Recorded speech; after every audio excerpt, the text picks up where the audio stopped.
Media sosial tadi sudah dibantah kalau ini sebenarnya ditujukan untuk menangkal radikalisme yang memang sebenarnya marak itu di media sosial. Nah, saya sudah bersama dengan Mas Nukman Lutfi, ini seorang penggiat media sosial. Mas, tadi kalau kita dengar dari penjelasan Pak Atmaji itu karena memang banyak sekali account-account tuh yang dianggap memang menyebarkan radikalisme. Nah, kan Mas Mas Nukman kan aktif sekali di medsos ya. Emang banyak sekali Mas ini yang benar-benar mengkhawatirkan lah gitu account-accountnya menyebar isi-isinya.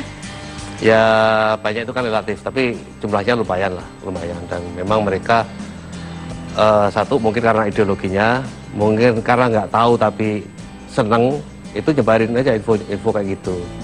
Dan kadang-kadang sampai tweet war sama orang yang nggak suka sama mereka. Itu. Jadi orang-orang yang memang memperdebatkan pandangan-pandangan ekstremismenya itu, betul, gitu. Betul. Susah nggak sih sebenarnya untuk menertibkan account-account ini? Kalau tadi kan memang pengennya katanya dibuat gini, kalau media konvensional ditertibkan bisa, gitu. Tapi kalau media sosial gimana?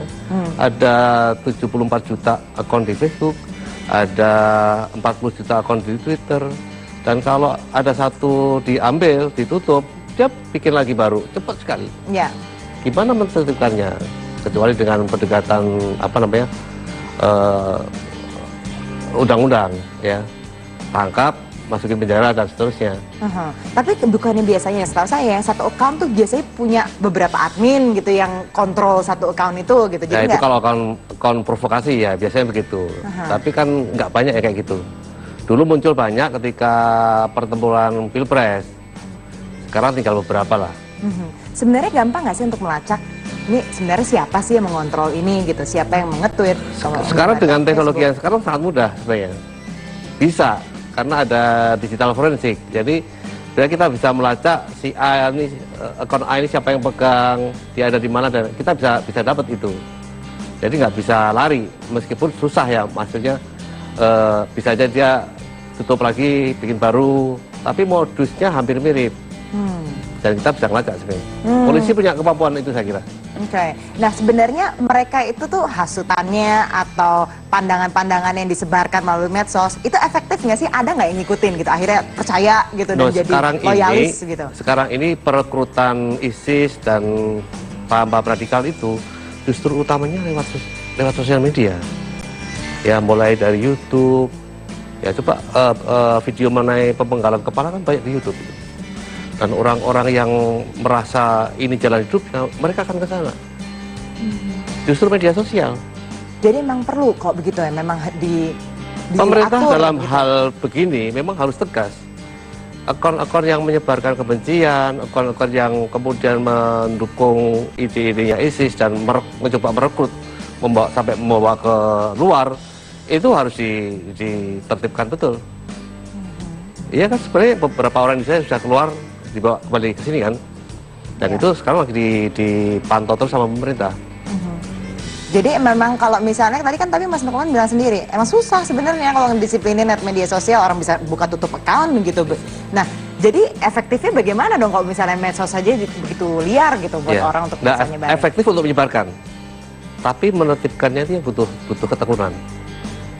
Dengan catatan akan lebih efektif apabila yang ditangkap orangnya, bukan akunnya. Saya kira polisi sudah punya daftar tuh orang-orang yang ada di balik banyak akun itu. Udah ada. Ini kalau dikatakan di sini Polri sedang menyelidiki setidaknya 180.000 account media sosial. Ini tapi lebih terkait ujaran kebencian, berbentuknya penghinaan, pencemaran nama baik, penistaan, perbuatan tidak menyenangkan. Saya kira mestinya ISIS masuk di dalam situ. Mestinya. Dan saya kira polisi udah tahu siapa di belakang itu.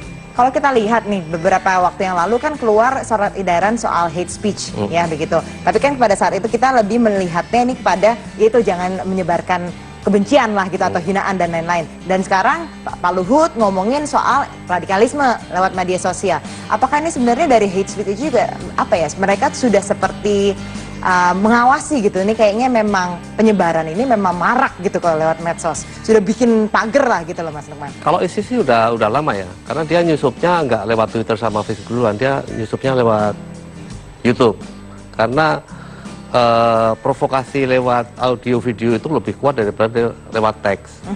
Tapi sekarang udah mulai nyebar kemana-mana. Twitter dipakai, Facebook dipakai, dan itu cara yang paling efektif untuk merekrut orang yang memang pengen menjadi jihadis. Oke, Mas Lukman mestinya sebagai penggiat media sosial juga ini dong, melaporkan gitu kalau misalnya ada akun-akun yang dianggap memang menyebarkan radikalisme. Mas Lukman, terima kasih banyak sudah bergabung bersama kami.